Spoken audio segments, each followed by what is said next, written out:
오늘 말씀의 제목이 좀 부담스럽죠?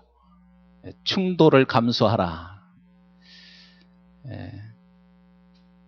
누군가와 이렇게 충돌을 하고 그 관계가 나빠진다는 것, 별로 그렇게 좋은 일이 아닌 것처럼 생각이 됩니다. 오히려 모든 사람으로부터 칭찬을 듣고 모든 사람으로부터 존경을 받고 사랑을 받고 그런 욕구가 사람에게 다 있습니다. 그래서 사실 세상 사는 재미가 다른 게 아니라 바로 그런 데 있기 때문에 우리는 그런 삶을 살고 싶어 합니다.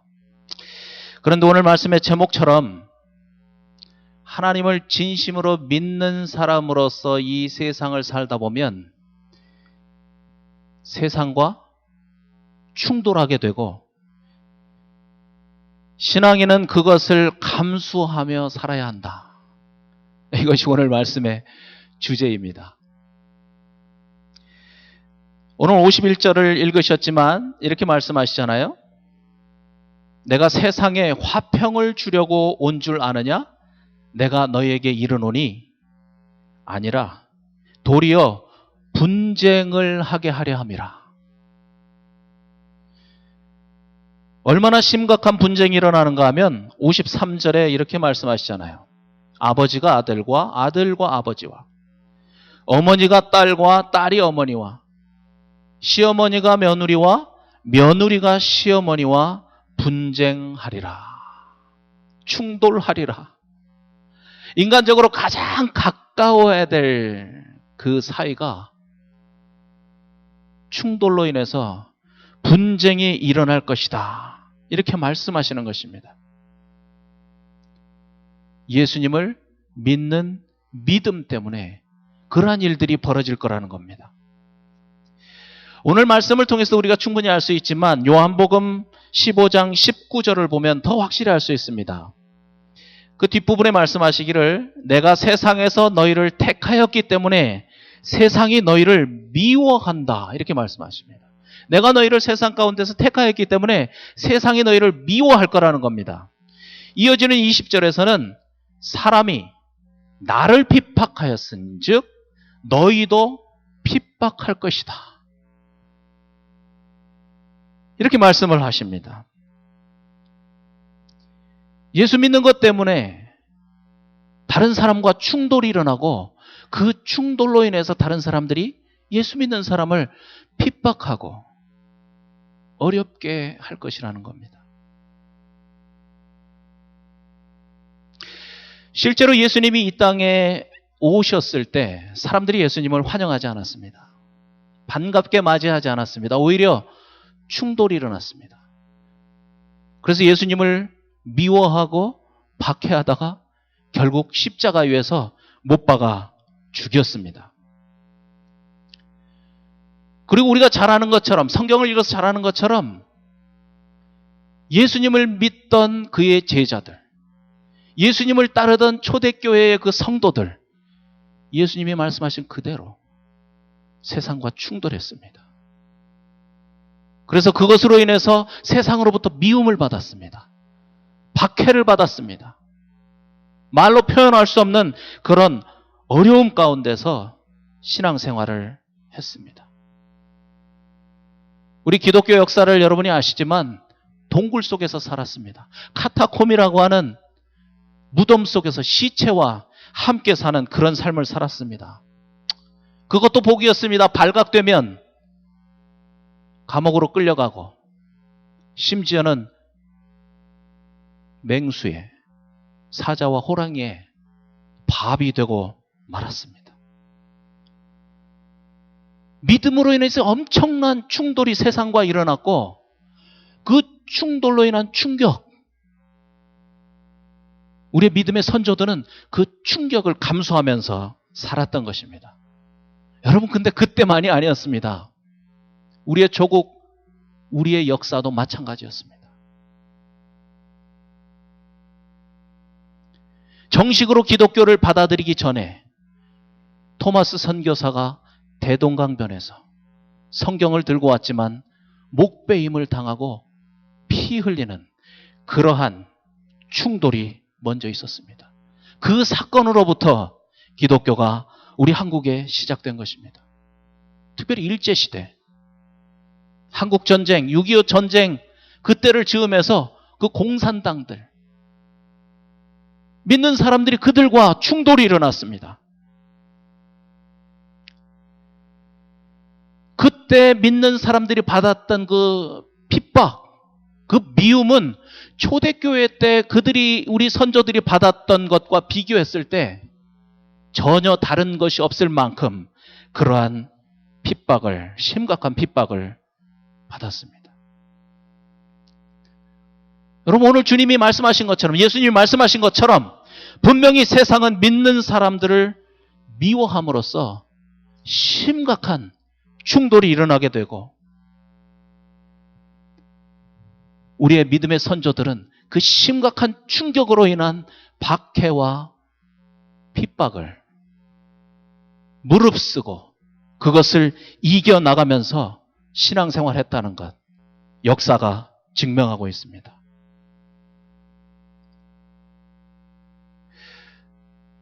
저도 옛날에 이런 설교 듣는 거 참 싫었습니다. 부담스러웠습니다. 아니, 하나님 믿으면, 예수님 믿으면 그동안에 막 그 얽혀있던 문제가 다 해결되고, 그래서 예수님 믿어서 그 삶 속에 행복이 있고 기쁨이 있고 그러한 일들이 있어야 될 텐데, 아니, 예수님을 믿으면 더 이렇게 심각한 문제가 생기는구나. 그 좋았던 관계가 충돌로 인해서 깨어지고, 그 충격으로 인해서 오히려 이전에 살았던 그 삶보다 훨씬 더 어려운, 박해를 받는, 핍박을 받는 그런 삶을 산다.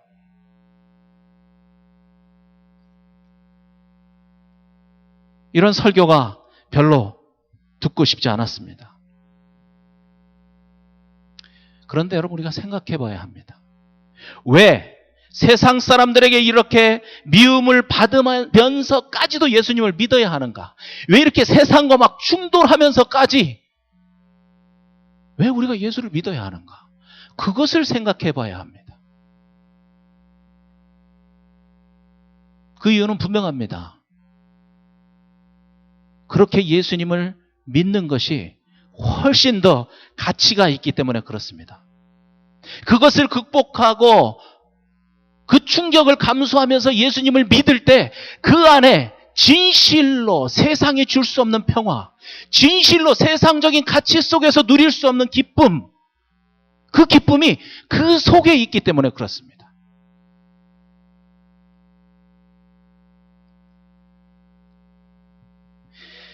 누구보다도 예수님 때문에 핍박을 받았고, 그래서 누구보다도 세상과 세게 충돌하고 그 충격을 감수하면서 세상적인 모든 것 포기하고 살았던 사도 바울. 그분이 빌립보서 3장 5절에서 8절 이렇게 말씀하시죠. 세번역 성경을 읽어드리겠습니다. 나는 난지 여드레 만에 할례를 받았고 이스라엘 민족 가운데서도 베냐민 지파요, 히브리 사람 가운데서도 히브리 사람이요, 율법으로는 바리새파 사람이요, 열성으로는 교회를 박해한 사람이요, 율법의 의로는 흠잡을 데가 없는 사람이었습니다. 그러나 나는 내게 이루었던 것은 무엇이든지 그리스도 때문에 해로운 것으로 여기게 되었습니다. 그뿐 아니라 내 주 예수 그리스도를 아는 지식이 가장 고귀함으로 나는 그 밖의 모든 것을 해로 여깁니다. 나는 그리스도 때문에 모든 것을 잃었고 그 모든 것을 오물로 여깁니다. 오물로 여깁니다. 여러분이 왜 이 사도 바울이 자신이 가지고 있었던 모든 것, 그 화려한 가문, 확실한 미래에 대한 보장, 명예와 부, 자기가 좋아하는 모든 것을 배설물이라는 번역도 있죠. 오물로 여기게 되었는가? 한 가지 때문에 그랬다고 얘기하고 있습니다. 그것은 바로 예수 그리스도였습니다. 예수 그리스도, 예수 그리스도, 그분이 무엇보다도 고상하고 고귀하다는 것, 그것을 그가 깨달았기 때문이었습니다. 이 세상의 어떤 것보다도, 심지어 목숨보다도 그리스도가 더 소중하다는 것, 그것을 사도 바울이 깨달았습니다. 그것을 진실로 믿게 되었습니다. 단지 지식으로만 그냥 안 것이 아니고 자기의 경험을 통해서 그것을 확실하게 고백하고 그 삶을 살게 되었던 것입니다. 여러분, 이 세상에서 가장 행복한 사람이 누굽니까? 자기의 목숨을 버리면서까지 사랑할 수 있는 무엇인가를 가지고 있는 사람, 그 사람이 바로 행복한 사람입니다. 자신의 존재를 다해서 목숨까지 바치면서까지 믿을 만한 가치 있는 그분, 예수님을 발견한 사도 바울. 인간적으로는 불행한 것처럼 보이고 너무나 어려운 삶을 산 것처럼 보이지만 그의 삶은 누구보다도 행복한 삶이었습니다. 그는 누구보다도 기쁨을 누리는 그런 삶을 살았습니다.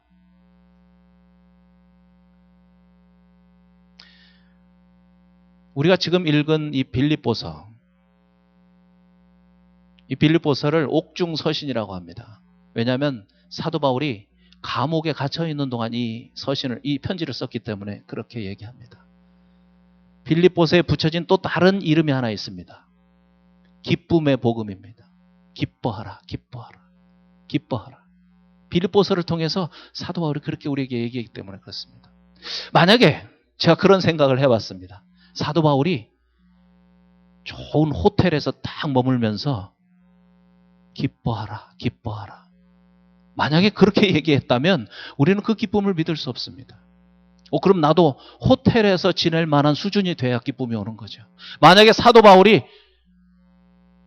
로마의 높은 자리에 올라가가지고 뭔가 명예를 얻은 자리에서 기뻐하라, 기뻐해. 너도 예수 믿으면 이렇게 돼. 나처럼 돼. 명예를 얻는다니까? 그래서 기쁨을 얻을 수 있어. 그렇게 얘기했다면, 그러면 그런 명예를 얻지 못하는 사람들은 그 기쁨을 맛볼 수 없다는 얘기입니다. 그런데 사도 바울은 감옥 속에서 아무것도 없는 상태에서, 인간적으로 보면 모든 것을 다 잃어버린 그 상태에서 기뻐하라고 얘기합니다.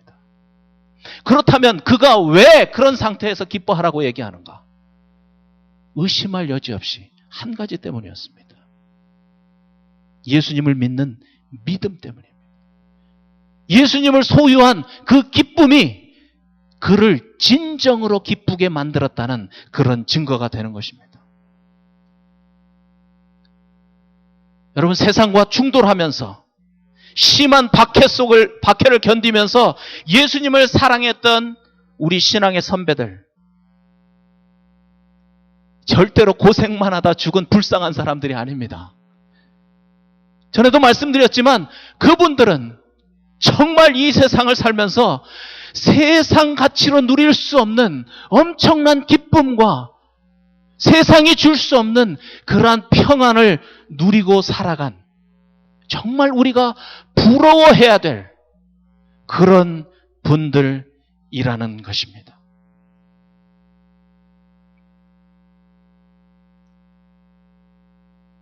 우리가 예수님 믿으면서도 지금 우리 삶 속에 만약에 기쁨이 없다면, 우리의 삶 속에 즐거움이 없다면 한번 생각해 봐야 합니다. 왜 그럴까? 하나님이 내 기도를 안 들어주셔서 그런 걸까? 아니면 하나님이 나를 너무나 불행한 그런 삶 속에 지금 빠뜨려 놓으셔서 그런 건가? 아니면 내가 너무 좀 가난한 부모를 만난 거 아닌가? 아니면 내가 혹시 아내나 남편을 좀 잘못 만난 거 아닌가? 그래서 내가 지금 이렇게 불행한 건가? 기쁨이 없는가? 즐거움이 없는가? 물론 아니죠. 그것이 아니죠. 근본적인 원인은 아직도 예수님이 얼마나 고귀한 분이신지, 그분이 얼마나 절대적으로 우리에게 중요한 분이신지를 머리로는 아는지 모르지만 실제로 우리의 삶 속에서 그걸 인정하며 살지 못하기 때문에 그분을 경험하며 살지 못하기 때문에 우리의 삶에 기쁨이 없는 겁니다. 우리의 삶에 평안이 없는 겁니다. 우리의 삶에 즐거움이 없는 겁니다.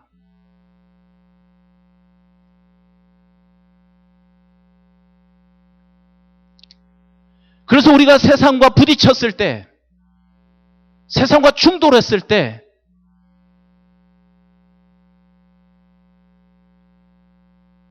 그 충돌을 견디려고 하지 않고 적당히 타협하면서 적당히 살려고 합니다. 그런 신앙 때문에 이 고귀하신 예수님을 우리가 경험하지 못하게 되는 것입니다. 그 경험할 기회를 놓치는 겁니다. 신실한 신앙생활의 맛을 볼 기회를 얼마나 많이 놓치고 사는지 모릅니다.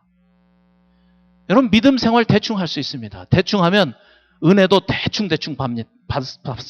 받습니다. 그렇게 대충 살다가 세상이 와서 어느 날 꽝 하고 부딪히면 깜짝 놀라죠. 아니, 이거 뭔가. 그러한 사건이 벌어졌을 때 믿음은 무슨 믿음이야. 믿음은 교회에서나, 믿음 생활은 교회 생활이나 하는 거지. 그렇게 하고 대충 그 충격 때문에 그것을 견디지 못하고 그것을 받아들이지 못하고 그냥 타협해버리는 그런 삶을 살기가 쉽다는 것입니다. 그렇게 살 때 우리는 예수님을 경험할 수 없습니다. 예수님을 통해서 누려야 될 사도 바울이 누렸던 그 진실한 기쁨, 세상에 주는 평화, 주님이 주시는 평화와 다르다라고 하는 그 말씀, 우리가 경험할 수 없다는 것입니다.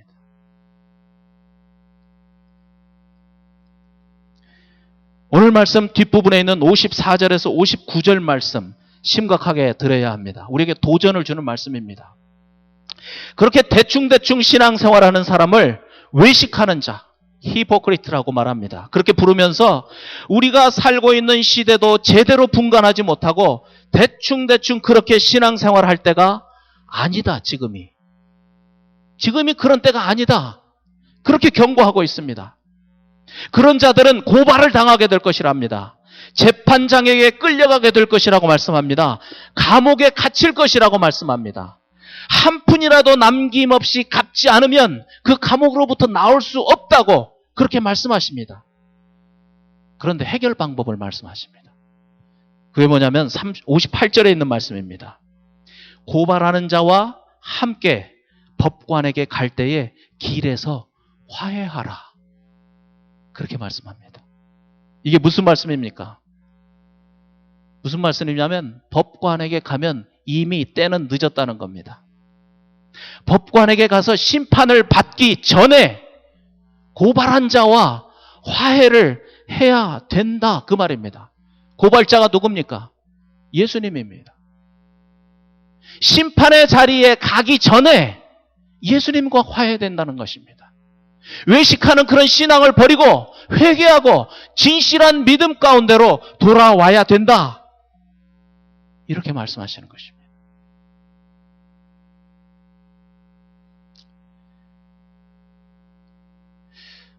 지난 금요일 날 장례식 하면서 저도 처음 해보는 장례식이었습니다. 제 마음에 참 안타까웠던 사람들은 돌아가신 분이 아니었습니다. 까만 양복을 차려입고 와서 다른 사람들을 위로하겠다고 와서 앉아있는 그 심령들이 정말 저에게는 안타까웠습니다. 다른 사람을 위로하겠다고 와서 앉아있지만 하나님을 모르는 그 사람들, 신실한 신앙을 갖지 못하고 아직도 히포크리트, 외식하는 그러한 신앙 속에 사는 사람들, 그들을 보는 것이 정말 안타까웠습니다. 돌아가신 나정혜 집사님, 제가 6개월 동안 만나면서 첫 번째 느낀 건 제가 너무 부족하다는 것이었습니다. 물론 목회한 기간이 짧아서 그런 경험이 없어서 그랬지만 정말 그 심각한 병 속에서 고생하고 있는 그런 분들을 어떻게 위로해야 되는지, 어떻게 힘을 줘야 되는지 제가 잘 모르겠더라고요.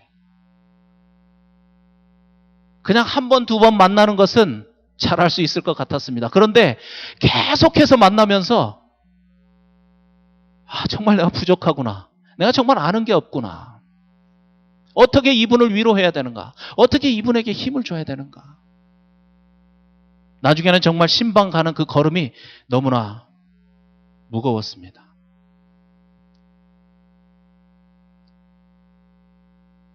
여전히 사람들을 보니까 어떻게 좀 더 잘 살까? 어떻게 좀 더 좋은 옷 입을까? 좋은 집에서 살까? 어떻게 좀 다른 사람으로부터 주목을 좀 받아볼까? 얼마나 좀 편안한 삶을 살까? 그 일 때문에 고민하고 그것 때문에 다른 사람과 얼굴 붉히면서 싸우고 다투고, 그러는 동안 그분은 밤마다 죽음의 권세와 싸웠습니다. 그 어둠 속에서 죽음의 권세와 싸우면서 과연 내가 내일 아침에 내 식구들을 볼 수 있을까? 내가 다시 새날 내일을 깨어날 수 있을까?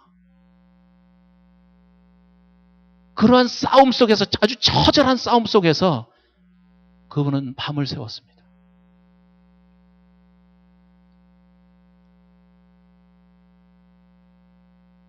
제가 방문하면 지난 밤이 너무 무서웠다고, 공포 때문에 너무나 힘이 들었다고 그렇게 얘기할 때 제가 무엇이라고 이분에게 말씀을 드리고 힘을 줘야 될 것인가?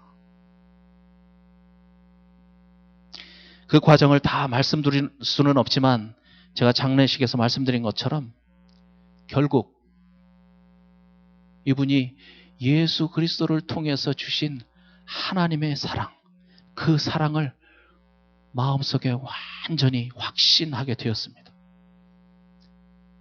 그 사랑을 확신하고 난 다음에 주변에 있는 모든 사람들을 용서한다고, 그분들을 앞으로 얼마를 살지 모르지만 더 사랑하면서 살고 싶다고, 가장 가까운 남편에게도 더 잘해주고 싶고 자녀들에게도 더 잘해주고 싶고 같이 신앙생활하는 우리 성도들에게도 더 사랑을 베풀고 싶다고 그렇게 얘기했습니다. 그러면서 여러분이 보고 싶다고 그랬습니다. 보고 싶다고.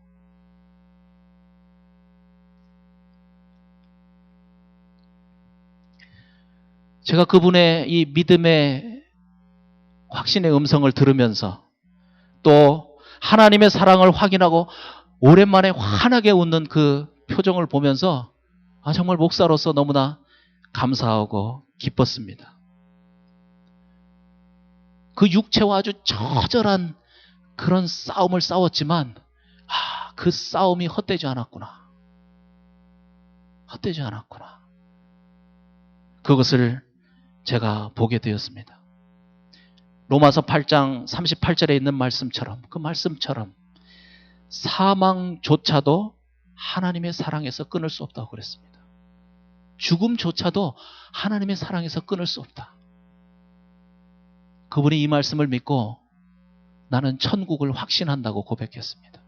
저는 분명히 믿습니다.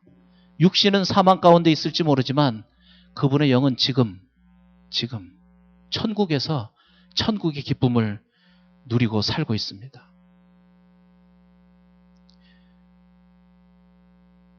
여러분, 겉똑똑이가 되면 안 됩니다. 겉똑똑이. 뭘 좀 다른 사람보다 좀 많이 가졌다고, 뭐 좀 다른 사람보다 좀 많이 배웠다고, 뭐 다른 사람보다 좀 경험이 많다고 잘난 척하면서 그 살 때가 아니라는 것입니다. 법관에게 가기 전에 우리의 불신, 우리의 교만한 삶, 외식적인 우리의 삶의 모습 회개하고 돌아서야 합니다. 바로 지금이 그때라는 것, 바로 지금이 이 시대가 바로 그런 시대라는 것, 그것을 아는 것, 바로 그 사람이 똑똑한 사람입니다. 그러한 똑똑한 사람이 되어야 합니다. 정말 내가 예수 그리스도를 통해서 나를 사랑하신 그 하나님의 사랑, 그 사랑을 내가 품고 교회 오고 신앙생활하고 있는가? 시험해 봐야 합니다. 그 부분에 있어서 부족함이 있다면 정말 우리가 하나님께 돌아서서 회개하는 그러한 삶을 살아야 합니다. 내가 정말 하나님의 사랑을 품고 사는 사람인가? 어떻게 알 수 있나요? 사랑은 좀 추상적이긴 하죠. 그건 어떻게 알 수 있냐면 내가 예수님 믿는 믿음 때문에, 내가 하나님의 말씀을 지키다가 세상과 충돌한 경험이 있는지 없는지를 생각하면 알 수 있습니다. 세상과 충돌한 경험이 있는가? 그래서 그것 때문에 고난당하고 그것 때문에 손해를 보고 그것 때문에 핍박을 당하고 그것 때문에 왕따를 당하고 그것 때문에 곤란한 일을 당한 일이 있는가?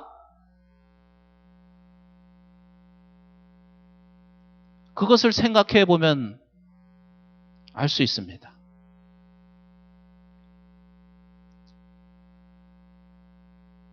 여러분, 그냥 술자리에 질질 끌려다니면 안 됩니다. 부정과 부패, 저 사람도 하는데 나는 못하랴? 그렇게 대충 질질 끌려다니면 안 됩니다.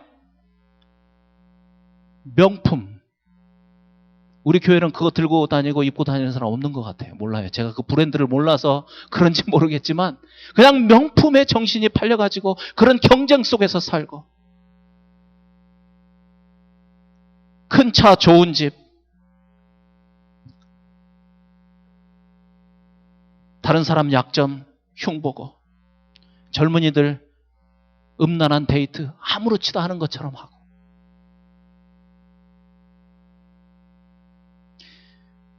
A.W. 토저, 여러분 아시는 분이 있는지 모르겠습니다. 그분이 쓴 책 중에 세상과 충돌하라 이런 책이 있습니다. 우리 교회도 있습니다. 세상과 충돌하라. 제목부터가 심상치 않죠. 내용은 세상과 타협하지 말고 충돌하라는 겁니다. 그 책의 내용은 하나님과 동행하는 삶은 세상과 충돌할 수밖에 없다는 겁니다. 왜냐하면 하나님의 길과 세상의 길은 절대로 나란히 같이 갈 수 없기 때문입니다. 여러분, 이 책에 의하면 하나님의 말씀을 따라서 하나님의 길을 가는 사람들은 필연적으로 세상과 충돌할 수밖에 없다는 겁니다. 필연적으로. 그냥 좋은 것이 좋은 거야. 적당히 적응하면서 살면 세상과 충돌하지 않아도 괜찮습니다. 됩니다. 그냥 그렇게 살 수 있습니다. 그러나 여러분, 그런 삶을 살아보십시오. 믿음 가운데서 누려야 될 기쁨은 누리지 못합니다. 그런 삶을 살면 정말 예수 그리스도 안에서 우리가 누려야 될 그 성경이 말씀하시는 기쁨, 성경이 말씀하시는 평안, 성경이 말씀하시는 그 가치 있는 삶은 불가능하다는 것입니다. 둘 중에 하나를 선택해야 합니다. 저도 오늘 말씀을 통해서 여러분을 도전하고 싶습니다. 정말 예수님으로 인한, 신앙생활로 인한 진정한 행복과 기쁨을 원한다면 세상과 충돌하십시오. 뒤로 물러서지 말고 충돌하십시오. 충돌해서 그 충격으로 인한 손해를 감수하십시오. 그 핍박을 감수하십시오.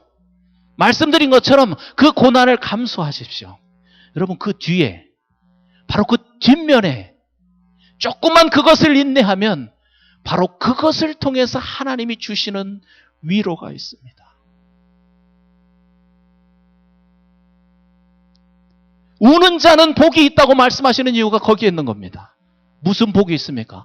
하늘의 위로를 받는 복이 있는 겁니다.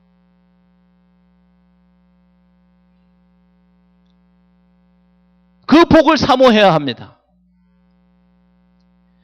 예수님 때문에 자존심이 여지없이 깨질 때, 그때 인내하십시오. 이때가 바로 내가 하나님의 영광을 경험할 때구나. 이때가 바로 믿음 안에서 기쁨을 누려야 할 바로 그때구나 생각하십시오.